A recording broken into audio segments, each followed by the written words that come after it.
guys, welcome back. I am Jezreel and I am your host today. No. Anyway, good day everyone. So today, it's packing day. Magsisimulan na tayong mag-move. Tinutulungan pala ako ng kapatid ko, oh.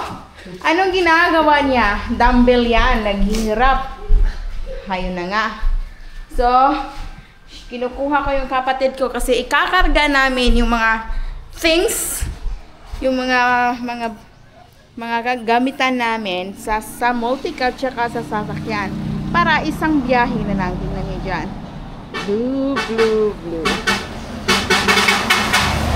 But, dito, makikita nyo dito, medyo kaunti na, diba? Dahil, for the past video, nakikita nyo sa akin na every time na pupunta ako sa lupa namin is dinadala ko kaunti yung mga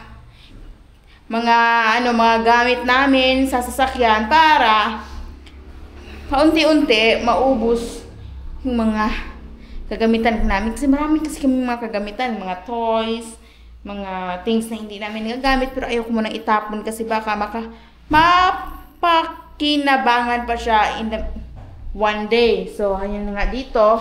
Makikita nyo dito, ito yan, ang sirang computer ni Axel. Gusto ni Axel na itapon yan. Sabi ko sa kanya na huwag mo nang itapon dahil mabibenta naman yan. Dito, ito mga laruan ito ni Liam. Ito siya. So, yung iba na nadala ko na. Ito yung mga bags na hindi gagamitin. At ito yung helmet na medyo malaki pa kay Liam. Dahil si Liam maliit yung ulo niya. Dito. So, medyo malinis na, diba? Nilinisan ko si dito, slowly by slowly. And, tingnan nyo dito. Kaunti na rin. Dito naman tayo. Ang meron lang dito is yung ilaw na yan. Tsaka itong green. Tsaka ito. Pero yung cartoon na dyan, hindi yan sa amin. Hindi yan sa amin. Sa bahay yan. Dito naman, ito yung mga kagamitan, no? Pinapack ko na siya dito. Unlike last time na makikita nyo talaga yung sobrang kalat sa bahay kasi yung pag-move namin last time, minamadali. But now, ngayon, nasasort ko siya ng slowly, slowly. Oh, ito nga po yung toys ni Liam. Meron pa. 3 box yung toys ni Liam. O, hindi pa kasama yung mga toys ganyan. But anyway, ayun, ito yung mga kagamitan. And ito yung mga shoes na hindi ko pa ginagamit. And yung mga oven. Ito yung mga binibigay, mga bulaklak na magagamit pa one day. Dito, upuan, mga upuan ni Liam nung baby pa siya. High chair. Ganito. So, medyo malinis na siya dito. Kaunti na lang yung paglilinis. And, dito talaga guys, hindi talaga ito malinisan ng ganito lang talaga yung hitsura niya. Kasi plywood to, oo. And, hindi kami nito, baka sasabihin niyo naman, kami nito. Hindi, ganito lang siya nung dumating kami. Ganito na yung formado sa kasi nga daw, hindi daw to pang, ginagawang pang storage lang kasi dito sa taas. Sabi ng may-ari. But anyway, hindi natin problema yan dahil nga as long as sumunod naman tayo. So, dito naman tayo sa baba. Medyo dito yung mga bagay na kaunti lang. Mga damit namin ni Liam. Dito. Damit namin ni Liam. Yung mga boxes, damit, luggage na walang laman. Ito yung ibang mga bagay-bagay, mga papers, mga papeles. Yan ang mga bags. Whew! Sobrang dami, di ba? Dami nga naman. Kasi nga, naiipon-ipon na yan. How many years na kami. Tapos, ako yung mga klaseng taong hindi agad itatapon yung mga bagay-bagay. Kasi baka one day magagamit pa. Kaya ito yung sabi ko sa inyo na nagbe-build kami ng storage. Dahil kapag walang storage, saan namin ito ilalagay ito yung mga kagamitan namin. Tapos, ito yung bed ni Liam na ayaw namin na ibigay. Kasi nga, one day, yan, memories namin yan kasi yung gift talaga yan sa stepdad ni Axel. Yan. Yung namatay na siya. So, gift yan. Kaya, as far as hindi naman siya sira, so sinisave namin at ilalagay namin yan sa storage. So anyway, dito kaunti lang yung sa taas. So dito sa baba, at saka na natin i-impactingin dito. Kasi nga ganito yung hitsura ng bahay. Kasi slowly dinadala ko yung iba naman. Ayun. So mukhang kaunti lang siya, no, pero saktong-sakto isang biyahe mapupuno na yung sasakyan. Sobrang dami. So sabi ko sa may-ari, last time kasi sabi ko sa kanya na may deposit kasi may deposit tayong 10. Every time magre-rent kayo, meron tayong deposit, no? Kaya sabi ko sa may-ari, nababayaran ko yung pag-stay ng 1 month, binabayaran ko yung 5,000, tapos yung 5,000, binigay ko sa kanila para, dahil may little damage dito sa bahay. Hindi mo naman talaga yon mapipigilan na magkaroon ng damage sa bahay. Lalo na at meron kang bata na maliit pa katulad ni Liam. So, ang damage sa bahay, ito po, sulat lang. Sulat sa bubong. So, tinanong ko yung mga ari kung gusto niya ako lang mag-repair or binigay ko na lang yung 5,000. So, sabi ng may-ari, mabait naman ang may-ari. Sabi, okay lang daw at sila lang daw yung magre-repair. Kasi ito lang naman, tapos, same door. Hindi ko naman mapipigilan natin kapag nanay tayo na mayroon talagang sulat sa dingding. At lalo na yung anak natin ay ganitong klaseng edad. Ganyan. Tapos, meron kaunti dito. Yun lang po talaga yung damage dito sa bahay na nasisira namin. Yung kaunting colors lang sa bahay. At saka yung sa taas na ganito. Parang natanggal yung dito ba. Kasi nilagay talaga yan automatic sa semento. Yung dito. Natanggal yung ganito ba? Yung door something. Yung natanggal. So, sinabi ko na po sa may-ari na ganun ang issue. Kaya sabi ng ari, okay lang dahil sila na lang ang magre-repair. Kaya nga binibigay ko na lang yung 5,000. So, di ba? Hindi katulad ng inupahan namin nung nakaraan na sobrang nahirapan pa kaming umalis kasi nga ganito ganyan, yung pera nilalaan na daw ang ipinagbayad sana namin, nilalaan na daw nila sa mga bayarin. Oh. But anyway, hay nako, matagal na yon. Hay nako, huwag na natin ungkatin kasi masasaktan lang yung may-ari doon sa kabilang bahay kung sasabihin ko pa. Tapos nasa kabilang buhay na rin siya. So anyway, hindi na natin yan katin pa. Anyway, ang ating asikasuhin ngayon ang pag-iim. Paki dito. So let's start. Dito nga, nilabas na namin ang mga iba at ikagarga namin. Medyo masama yung panahon, but anyway, simulan na natin. Hindi ko alam kung saan simulan. Basta't sisimulan ko na. Anyway, dito ko simulan. Yung mga papel. So, dito kasi, itong mga papel na to, importante to. Yung mga ganito, so, yung mga hindi importante, nilagay ko sa box. Yung mga importante, nilagay ko dito. Kasi every time na may kukunin ako, easy ko na siyang i-grab. Tingnan natin dito. Dito naman, medyo umuulan. So,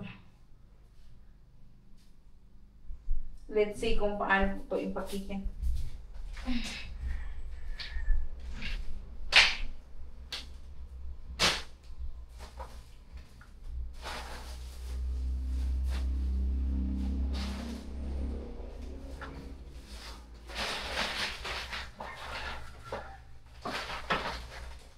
this is, I hope this is our last na lipat.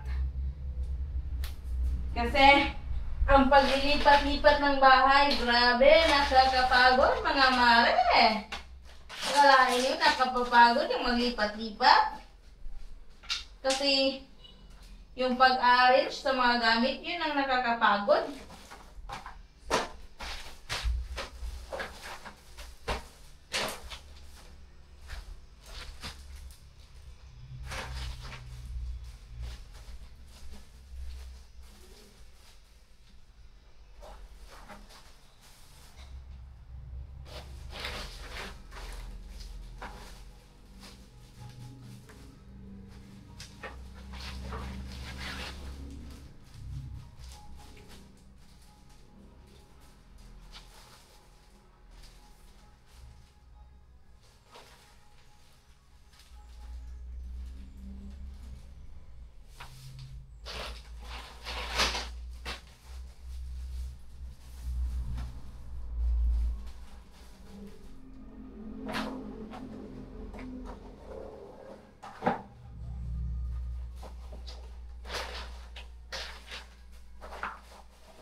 Kainit. Bye-bye muna. So guys, malapit na kaming matapos na mag-file ng mga nadalhin namin. At na si Gisa guys, oh. Hello! Huwag kang mag sana kumilos na parang Punta na ako ng Canada guys. Ilagay natin ang bawbi ko dito, no? Para safe sa time. Hindi naman ito masira ko. Hindi naman siguro ito masira na. Tanggalin, tapos ganito rin ba? Wait. No, anong gato? Ay, hindi na siguro. Ibalik mo.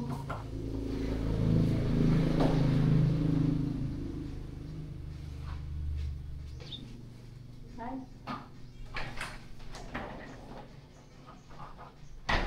Hindi ka makagaan yung sunod ay.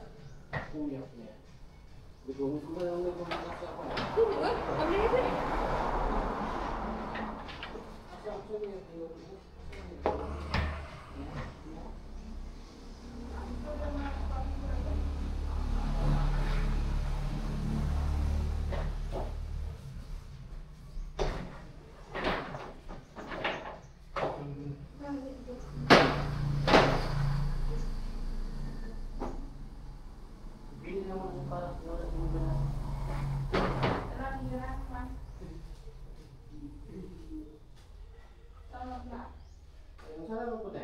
Ay, musika na eh?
ito na. Yan na nag-iyon na kami.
Nakarating kami dito sa aming lupa at ito na yon.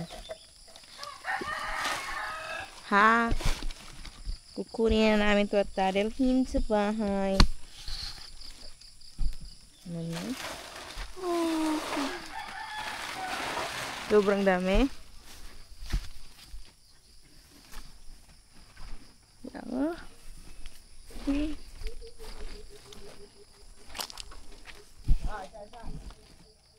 Hahakutin.